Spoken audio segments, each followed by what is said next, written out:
Bonjour à tous et bienvenue dans cet épisode. Moi c'est Élise et aujourd'hui j'ai décidé de continuer mes épisodes pour les révisions du bac de philo. J'ai passé mon bac l'année dernière, mais je me suis dit pourquoi pas continuer dans cette période de révision à vous aider. Donc aujourd'hui on va parler du langage. Donc d'abord je vais vous expliquer un petit peu plus en détail de quoi on va parler. Je vais articuler l'épisode en 3 questions. D'abord, on va se demander si le langage est une caractéristique de l'humain ou non. Et puis, on va s'intéresser à la capacité du langage à transmettre et à exprimer la pensée. Et enfin, on va finir assez brièvement sur les pouvoirs du langage. Donc d'abord, le langage, qu'est-ce que c'est ? C'est un ensemble de signes ordonnés qui suivent des règles et qui ont pour but de délivrer un message.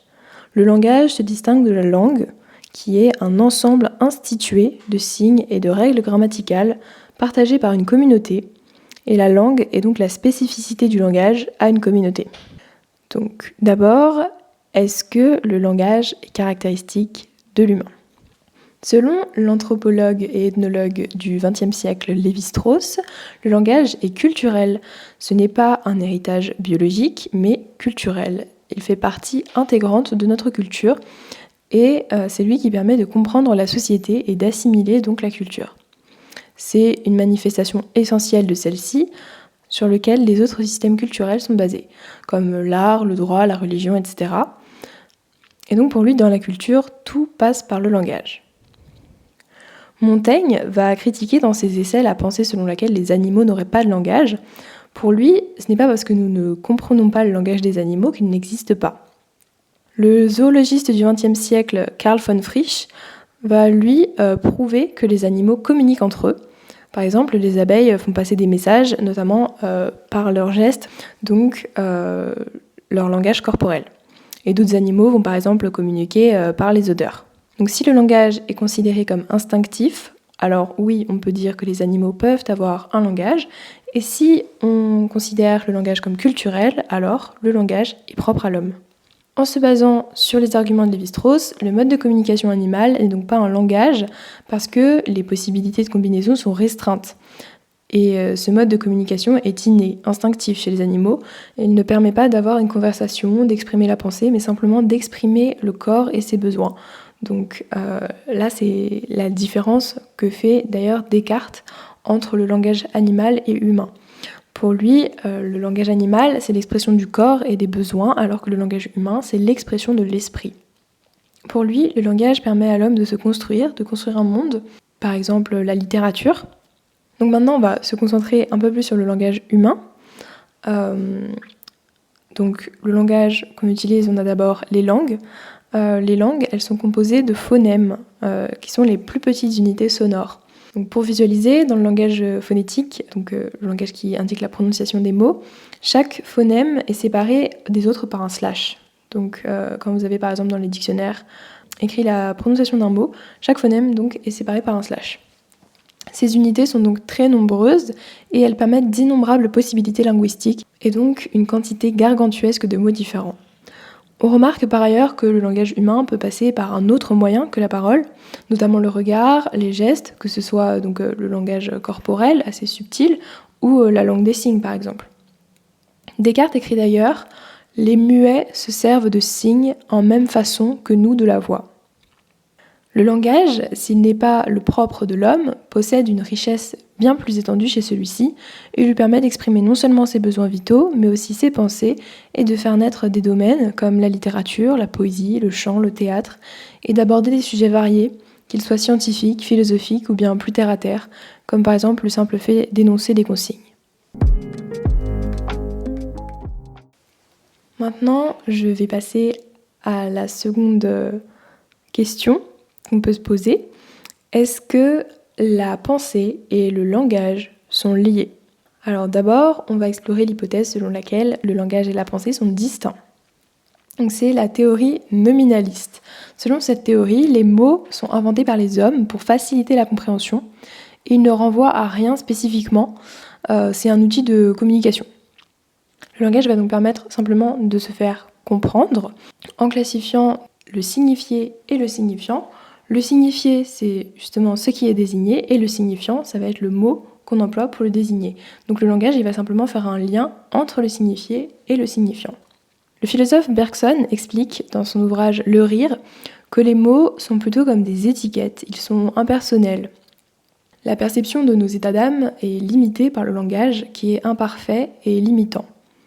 Nos sentiments sont classés dans des catégories telles que l'amour, la haine, la colère, la tristesse, mais toute la nuance et l'individualité disparaît. Par exemple, le verbe aimer s'utilise pour parler de choses ou de personnes pour lesquelles on nourrit en réalité des sentiments très différents. Par exemple, si je dis j'aime mes amis et le chocolat, vous comprenez bien que ce n'est pas du tout le même type de sentiment que je nourris à l'égard des deux éléments.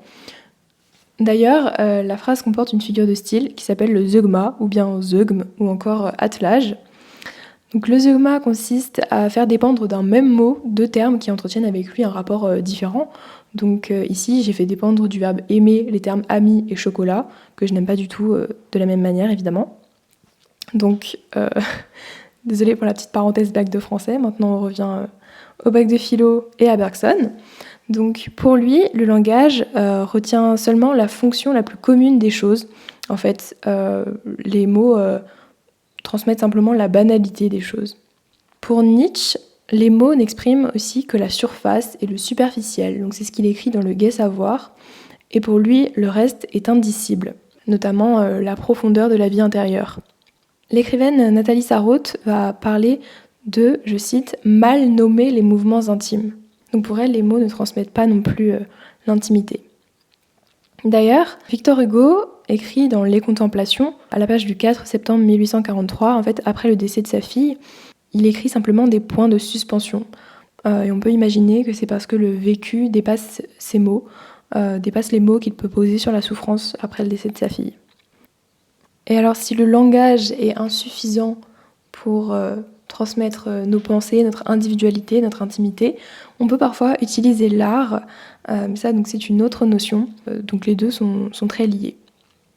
Donc maintenant on va s'intéresser à la théorie opposée qui estime que le langage et la pensée sont bel et bien liés.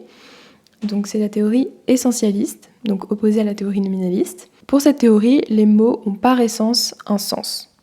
D'abord, le poète Nicolas Boileau a écrit « Ce que l'on conçoit bien s'énonce clairement ». C'est-à-dire que lorsque notre idée est claire, on peut l'expliquer clairement, on n'a pas d'excuse pour ne pas savoir s'exprimer. Pour Hegel, on ne peut pas penser sans les mots.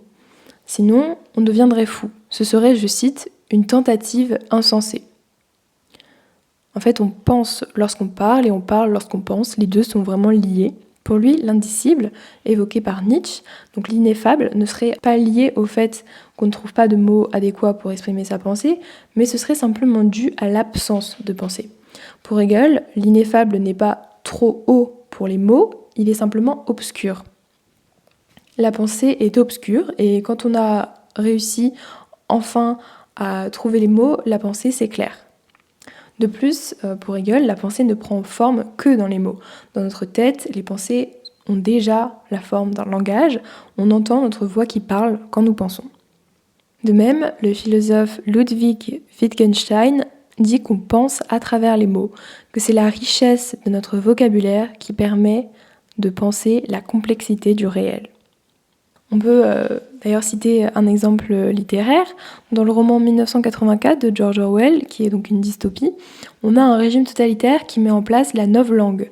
En fait, c'est un nouveau langage, une nouvelle langue, où de moins en moins de mots sont utilisés. En fait, les mots sont contractés pour restreindre le champ de pensée.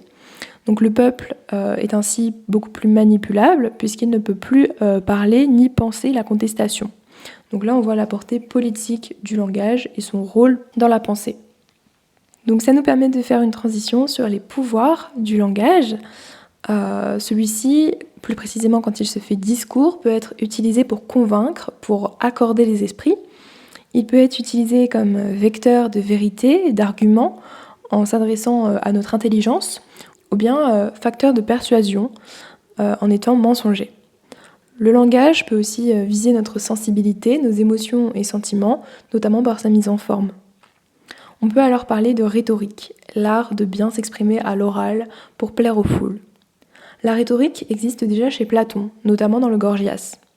La rhétorique ne nécessite pas de connaissances, c'est, d'après Gorgias, le pouvoir de persuader par ses discours. Ainsi, le langage peut devenir un instrument de manipulation, de domination, quel que soit le domaine.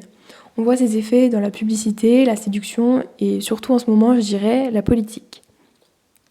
Le discours respecte aussi de très nombreuses règles et il est souvent marqué socialement. Selon le sociologue Pierre Bourdieu, il fait partie du capital symbolique, car tout le monde ne s'exprime pas avec le même niveau de langue. Les classes aisées adoptent un certain langage pour se distinguer et sont souvent éduquées de manière à savoir adapter leur langage en fonction du public, par exemple. Ainsi, le langage peut être un outil, voire une arme, mais il est aussi un marqueur qui nous dévoile à la société. Voilà, c'est tout pour moi. J'espère que cet épisode vous a plu, qu'il aura pu vous aider. Si vous avez des questions, vous pouvez soit me les poser en commentaire ou alors directement sur Instagram. Mon Instagram, c'est au fil des mots. Je vous souhaite une bonne journée, bon courage pour vos révisions. Si vous avez plus de 18 ans, n'oubliez surtout pas d'aller voter le 30 juin et le 7 juillet, c'est très important. Et je vous dis au prochain épisode.